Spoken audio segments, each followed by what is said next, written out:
That is cool. It'd be cool if it ran. The batteries did. Does he have a kickstart? Yeah.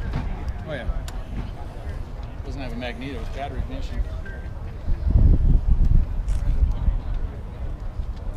Wait, so this is a 6-cylinder?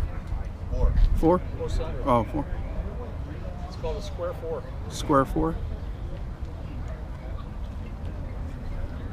What year? 52.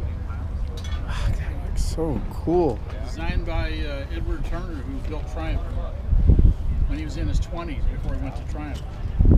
Jeez.